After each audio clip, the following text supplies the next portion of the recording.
오늘 이 새벽에 하나님께서 우리에게 주신 말씀은 에스겔 42장, 43장의 말씀 가운데 에스겔 43장 9절의 말씀입니다. 구약성경 1220쪽 에스겔 43장 9절의 말씀입니다. 에스겔 43장 9절의 말씀, 구약성경 1220쪽입니다. 에스겔 43장 9절입니다. 에스겔 43장 9절의 말씀을 우리 함께 한 목소리로 읽겠습니다. 1220쪽 에스겔 43장 9절입니다. 에스겔 43장 9절의 말씀을 함께 보겠습니다. 함께 읽겠습니다. 시작. 이제는 그들이 그 음란과 그 왕들의 시체를 내게서 멀리 제거하여 버려야 할 것이라. 그리하면 내가 그들 가운데 영원히 살리라. 아멘. 오늘은 에스겔 42장, 43장의 말씀을 가지고 하나님의 본뜻, 교재에 있는 제목대로 하나님의 본뜻이라는 제목하에 말씀의 은혜를 함께 나누도록 하겠습니다. 우리 교재에 나와 있는 포인트를 함께 읽어보시죠. 188쪽에 나와 있는 포인트입니다. 우리 함께 읽겠습니다. 시작. 새로운 성전의 식양과 제사 제도에는 이스라엘을 다시 구별하여 거룩하게 세우시겠다는 하나님의 강한 의지가 담겨 있습니다. 아멘. 에스겔 40장부터 43장은 바로 에스겔에게 하나님께서 보여주신 새로운 성전, 환상 가운데 보여준 거죠. 새로운 성전에 대한 환상에 대해서 말씀하고 있습니다. 그 가운데 오늘 우리가 보게 될 42장은 지난 시간에 우리가 보았던 성전 전체의 전반적인 어떤 구조와 또 그 크기를 이야기했다면, 바깥쪽으로부터 이제 성전 담에서부터 바깥들 안쪽으로 오면서 그 주변에 있는 많은 구조물에 대해서 이제 얘기했다면, 이제 가장 가운데 안쪽에 있는 성전 그 좌우에 있는 골방에 대한 얘기입니다. 그 골방이 어떤 거냐면, 성전이 성소와 지성소가 있으면 그 성전 본체의 좌우, 이제 동서남북으로 하면 북쪽과 남쪽 곁에 있는 3층으로 된 제사장들이 거하는 방, 그 방에 관련된 내용이 43장에 나와 있고, 이제 43장 마지막에는 이제 처음에 언급했던 그 담들 있죠. 이 500척으로 된 넓은 기다란 그 담에 관한 얘기가, 담에 관한 담에 관한 길이가 약 한 273m 정도 되니까 이 장대로 그것을 쟀다 그래도 엄청 오래 걸렸겠죠. 장대로 재고 그랬으면 상당히 오랜 시간이 걸렸을 텐데, 그 마지막 담에 대한 얘기가 나와 있음을 보여주고 있습니다.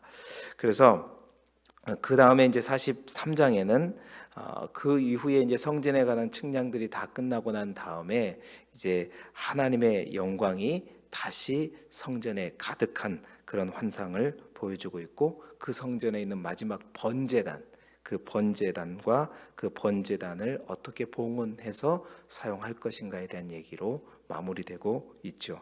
오늘 이 새 성전에 관련된 마지막 환상을 함께 봄으로써 이 시대에 하나님께서 기뻐하시는 성전으로서의 우리 각자가 어떠한 성전의 모습으로 하나님께 드려져야 될 것인가 뿐만 아니라 이 시대에 하나님의 교회, 그 교회에 대한 하나님의 뜻, 원래 뜻, 본뜻이라고 오늘 제목에 얘기했잖아요.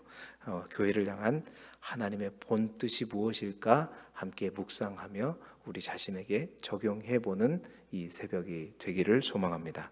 자, 교회는 오늘 말씀을 통해서 우리에게 주시는 교회란 무엇인가, 하나님께서 이 시대의 교회를 향해서 어떤 마음, 어떤 뜻을 갖고 계시는가.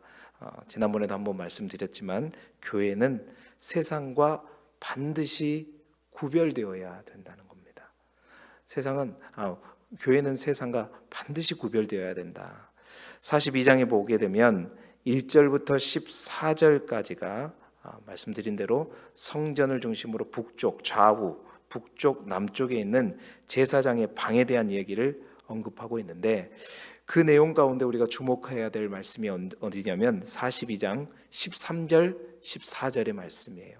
여러분 42장 13절 14절에 보게 되면 성전의 좌우에 골방, 이제 골방 앞 곧 북쪽과 남쪽에 있는 방들은 어떤 방이라고 얘기했죠? 거룩한 방이다.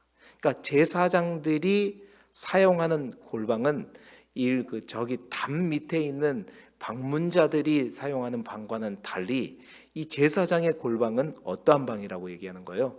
거룩한 방이다. 그러니까 거룩한 방이라는 것은 아무나 들어올 수 있다 없다? 못 들어온다는 겁니다. 자, 뿐만 아니라 이곳은 여호와를 가까이 하는 제사장들이 거하는 곳이고, 그 제사장들이 지성물을 거기에서 먹고, 그러니까 하나님께 드려졌던 제물 가운데 제사장이 먹을 수 있는 그 지성물들을 먹는 곳이 바로 이 제사장의 방이었다는 거예요. 그러니까 아무 데서나 먹는 게 아니라는 거죠. 자기 집으로 갖고 가서 먹는 게 아니라 이 제사장의 방에서 먹게 되는 것이고, 또 제물을 두는 곳이다. 제물을 두는 곳이 이 방이다라고 되어 있습니다. 이 말은 제사장은 일반인들과 달리 구별된 곳에서 하나님을 섬기고 또 먹더라도 먹어야 된다라는 것이죠. 뿐만 아니라 14절에 보세요. 14절에 보면 제사장의 의복이 있죠. 제사장들이 이제 일할 때 입고 있는 옷, 그것도 구별된 옷이라는 거예요.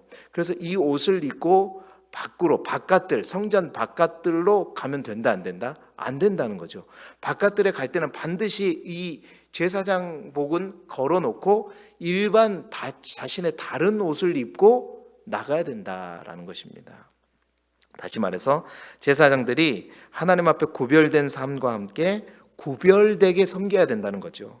그러니까 얼마나 귀찮겠어요, 제사장들이. 여러 가지로 귀찮고 번거롭겠죠. 그러나 반드시 제사장은 이 의식주의에 있어서 다른 이들과 구별된 삶을 살아야 된다라는 것을 강조하고, 이 새성전에는 반드시 그래야 된다라고 말하고 있는 겁니다. 자, 뿐만 아니라 이러한 구별됨은 마지막 42장 15절부터 20절에 다시 한번 언급되고 있는 성전 외벽에 관한 정리에서도 나타나죠. 제가 이제 이 성전에 대한 측량, 가장 먼저 담에 대한 얘기를 하고, 또 가장 먼저 담에 대한 얘기를 했다가 가장 마지막에 또 담으로 끝나요. 그러니까 두 번에 걸쳐서 얘기하고 있으면 뭔가 이것에 대해서 강조하고 있는 건데, 이 담이 길이가 500척, 사방으로 500척이다라는 얘기를 하고 있고, 그 담이 왜 500척으로 사방에 이러한 담을 쌓느냐에 대해서 말하고 있죠. 그 목적이 무엇인지 분명히 얘기하고 있어요. 42장 20절 하반절에 보시게 되면 그 담은 어떻게 하다? 거룩한 것이다. 아까 제사장의 방도 어떤 방이다? 거룩한 방이다. 이 담 또한 거룩한 것과 속된 것을 어떻게 하는 것이다? 구별하는 것이다. 여러분, 그리고 이제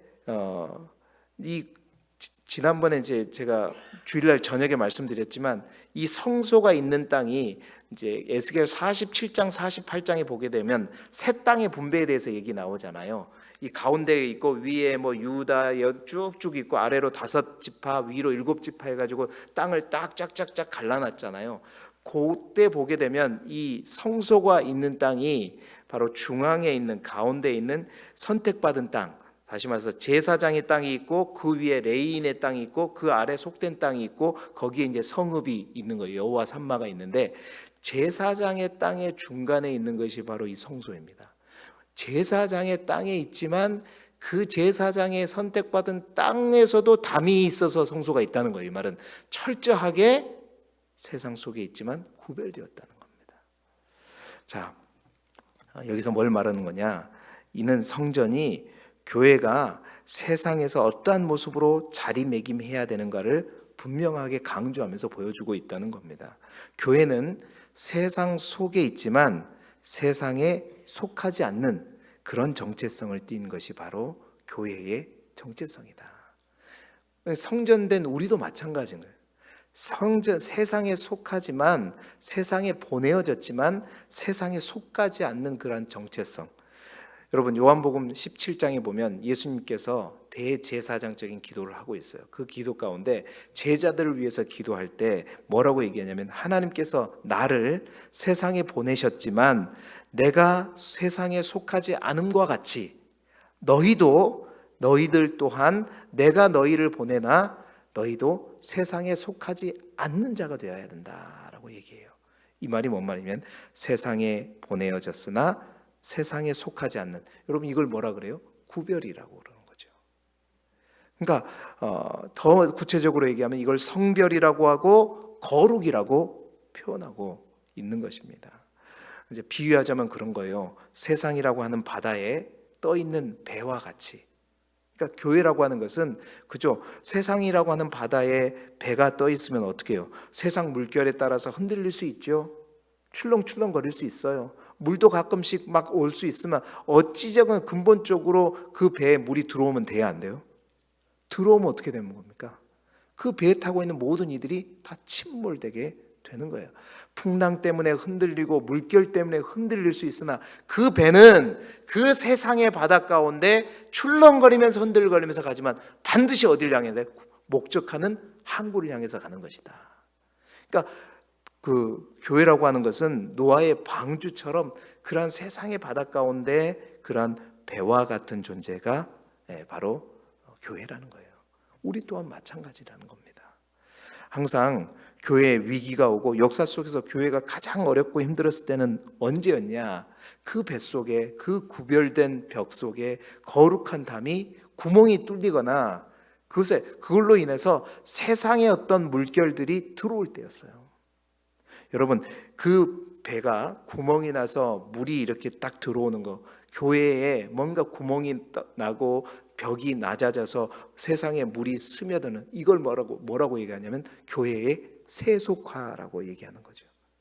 하나님의 백성들이 세속화되고 하나님의 공동체가 세상과 똑같아지고 똑같이 물들어질 때 그 교회는 교회로서 모습을 상실하는 것이고, 그 교회는 그 교회에 어떤 많은 구원의 백성들을 태웠다고 해도 그 배는 어떻게 돼요? 결국 함께 침몰할 수밖에 없는 거예요. 여러분 지금 이스라엘 백성들이 바로 그 꼴이 난 겁니다. 거룩한 성 예루살렘에 하나님께서 이름을 두시고 그곳에 성전을 세워주셨는데 그 거룩한 벽이 온전히 세워지는 것이 아니라 그 벽으로 자꾸만 틈이 생기고 작은 여우들이 들어오고 그 틈을 통해서 우상들이 들어오고 그 우상들이 결국 성전에까지 들어오니까 어떻게 되는 거예요? 그 배가 침몰되는 거예요.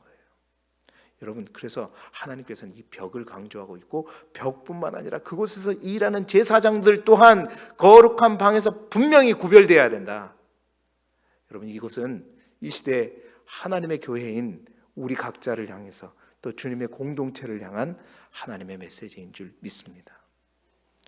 세상 속에 보내어졌지만 세상에 속하지 않는 정체성을 가지고 있는 것이 교회예요.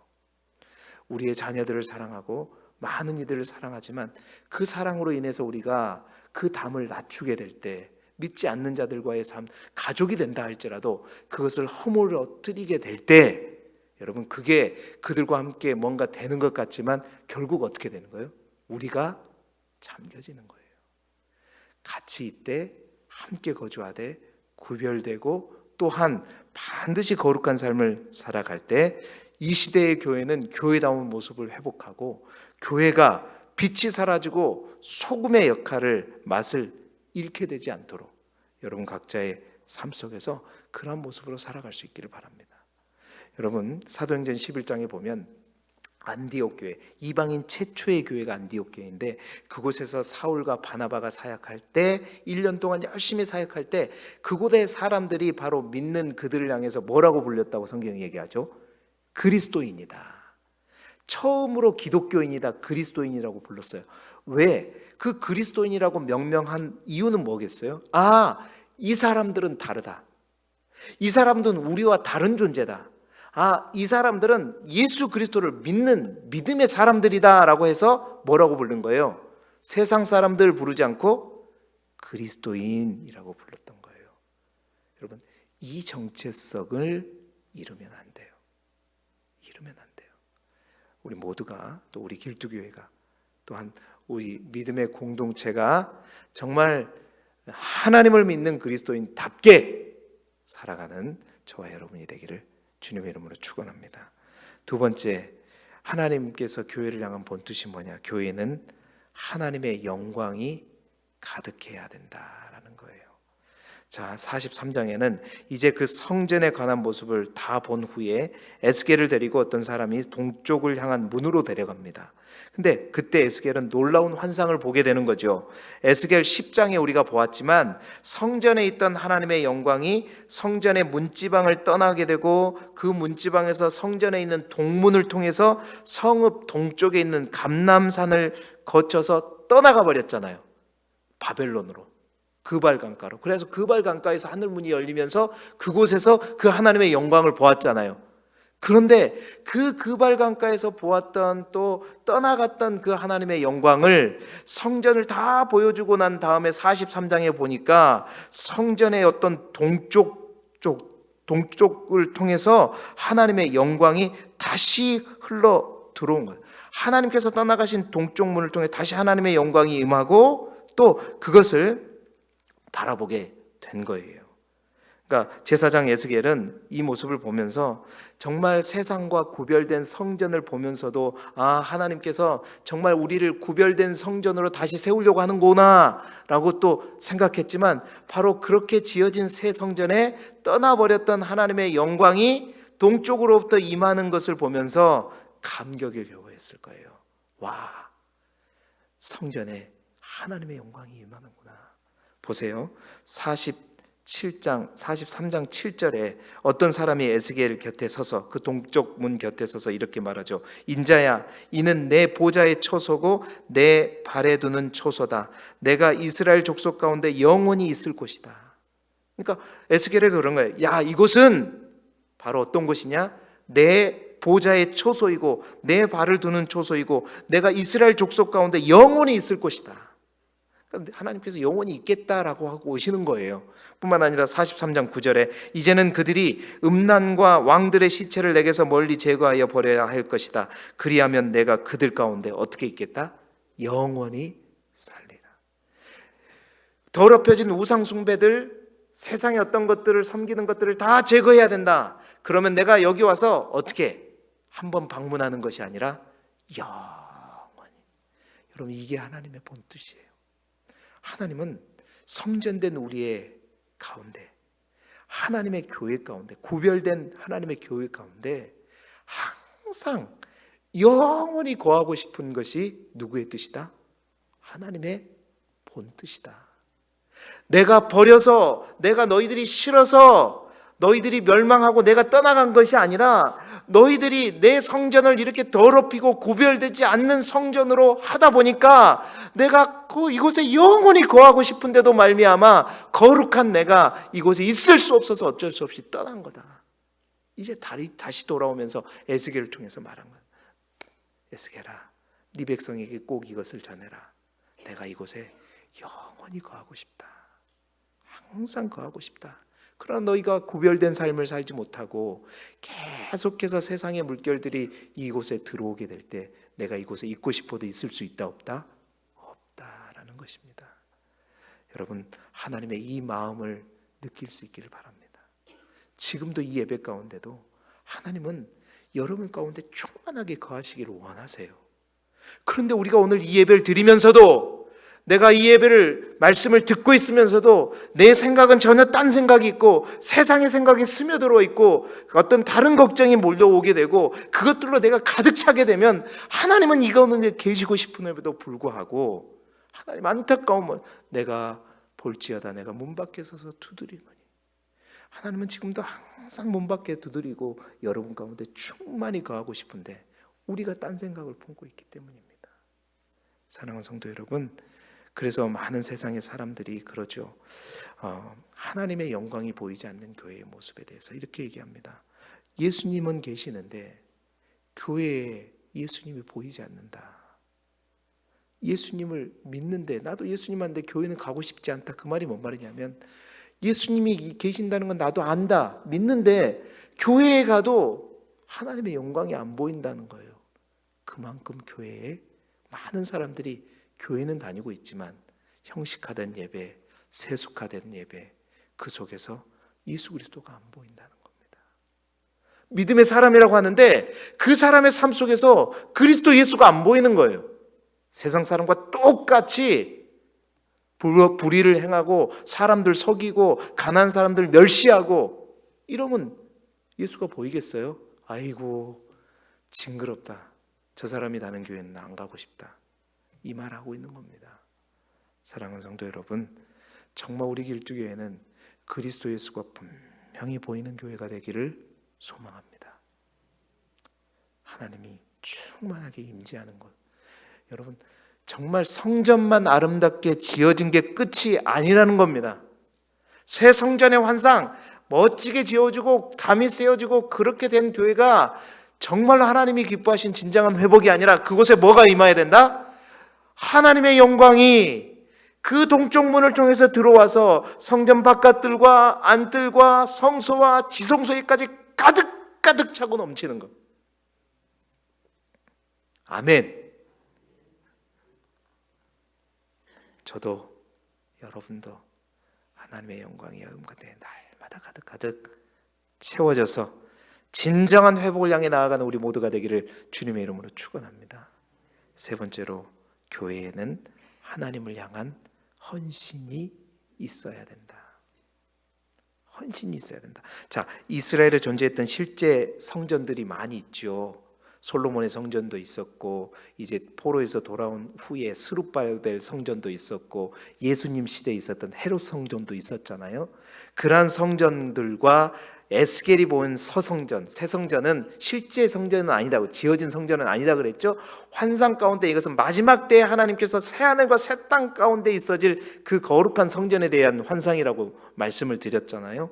그러한 실제로 지어진 성전과 에스겔 성전과의 좀 다른 점이 있어요. 그게 뭐냐면 실제 성전들에는 보면 이방인의 뜰이 있고 여인의 뜰이 있고 제사장의 뜰이 있단 말이에요.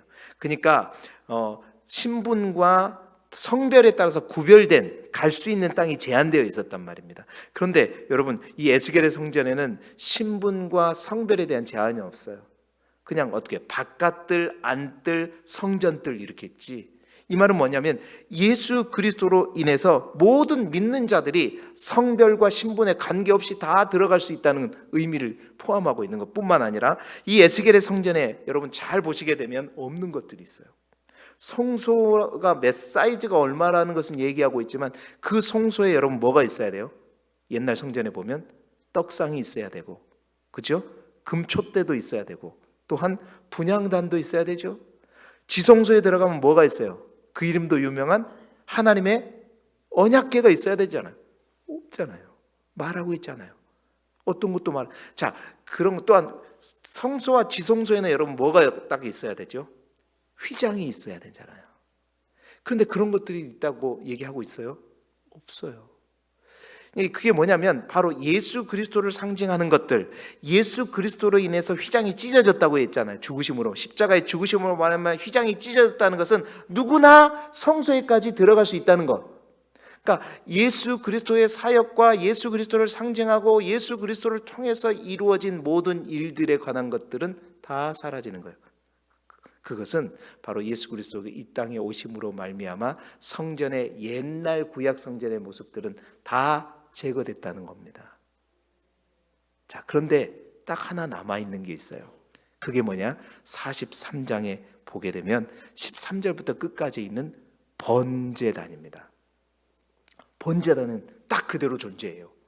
이게 뭘 말하는 것인가? 이게 뭘 말하는 것이냐? 여러분, 이 번제단이 의미하는 것은, 번제는 무슨 제사예요? 모든 것을 다 태워서 드리는 제사. 잘 아시네요. 최고입니다. 모든 것을 다 태워드리는 제사가 바로 번제예요. 자, 모든 것을 다 태워드린 그 모습 또한 그것은 누구의 모습이냐면 바로 예수 그리스도의 모습이란 말이에요. 그러니까 예수 그리스도께서 모든 것을 다 태워 드리심으로 말미암아 휘장이 찢어졌고 모든 사람들이 다 들어갈 수 있는 그게 됐죠. 근데 그 예수 그리스도를 상징하고 그 예수 그리스도의 결과물, 사역의 결과로 있던 건 다 이제 사라졌지만 번제단만 남아 있다는 것은 뭐냐면 하나님의 거룩한 성도들이 이제 구원을 이미 받았다는 거죠. 그 구원받은 하나님의 백성에게 남은 것이 뭐냐? 이제는 이 번제단에서 행하여질 나의 몸까지 태워서 드리는 헌신이다. 헌신은 남아있다. 주님께서 우리에게 보여주신 사역의 결과물은 이미 우리 것이 되었지만 그 과정 속에서 하셨던 주님의 그 헌신은 이제 구원받은 백성조차도 어떻게 해요? 하나님의 새 성전에서 반드시 해야 될 거다. 그래서 하나님의 교회에는 뭐가 있어야 된다는 거예요? 구원받은 백성, 이미 구원받았을지라도 하나님을 향한 헌신은 남아있어야 된다. 어떻게? 자기의 몸과 살과 피를 다 드리는 그 주님의 그 헌신, 하나님의 일을 향하여, 하나님의 뜻을 향하여 우리가 해야 될 헌신은 교회에 어떻게 해야 된다? 충만해야 된다. 그 번제단에 불이 피워진다는 것은 바로 하나님의 임재에 대한 우리의 뭐예요? 응답인 거예요. 그 응답이 뭐예요? 헌신이다. 여러분, 제가 서두에 이 교회가 세상 물결 가운데 있는 배라고 얘기했잖아요. 자, 그 배가 어떤 배냐? 하나님의 교회라고 하는 이 공동체가 어떤 배냐는 거예요. 유람선이냐 아니면 군사들이 있는 군함이냐, 이 의미예요. 내가 구원받았다고 해서, 나는 천국을 보장받았다고 해서 이 교회라고 하는 공동체가 룰루랄라, 나는 천국, 저 죽어져가는 저 백성들 바라보면서 나는 구원받았는데 하면서 막 먹고 마시고 즐기는 공동체가 아니라, 군함이라고 하는 공동체는 분명한 목적이 있죠. 뭐예요? 왕의, 대장의 지시를 따라서 저 이 군함을 타고 다니면서 영적인 전쟁 가운데 사단의 어둠의 세력이 있으면 그들을 향해서 대포를 쏘고 그들과 영적인 전쟁을 멈추지 않으면서 날마다 그 가운데 헤매이고 있는 사람들이 있을 때마다, 세상에 떠내려가는 사람이 있을 때마다 그들을 구원하고 구출하고 또 영적으로 싸워내고, 그 군사들은 어떻게? 항상 주님의 명령에 복종해서 헌신할 준비가 되어 있는 영적인 군사와 같은, 이게 바로 헌신이잖아요. 즐기는 게 아니에요. 바로 그러한 공동체가 교회 공동체다. 오늘 마지막 이 번제단을 통해서 내 안에, 우리 안에 있는 번제단의 불은 타오르고 있는가? 이미 구원은 받았지만, 하나님께서 우리에게 주신 영생을 선물로 받은 존재이지만 그것으로 만족하고 나는 구원받았지, 그걸로 사는 것이 아니라 내 안에 번제단의 불은 오늘도 피워지고 있는가? 사랑하는 성도 여러분, 이 성전의 모습 자체가 바로 예수 그리스도의 모습인 겁니다. 우리 주님은 그랬죠. 이 세상에서 구별된 삶을 사셨고 항상 우리 주님 안에는 하나님의 영광이 충만하셨고, 또 그분은 자신의 온 삶을 통해서 하나님의 일에 헌신했던 분이 바로 우리 주님입니다. 이 성전은 곧 주님의 모습이고 주님의 사역이었고 바로 주님의 모든 것을 보여주고 있는 거죠. 그렇습니다. 구별된 삶이 되어야 하나님의 영광이 임하는 것이고, 그 하나님의 영광이 우리 가운데 충만해야 여러분 우리가 진정으로 헌신할 수 있는 겁니다. 이것은 바로 이 시대를 향한, 이 시대 교회를 향한, 우리 각자를 향한 하나님의 본뜻이 무엇인가를 분명하게 말씀하고 있는 거죠. 오늘 말씀을 통해서 정말 여러분들이 교회가 교회다워지고 그리스도인들이 그리스도인다워지는 저와 여러분이 되기를 주님의 이름으로 축원합니다.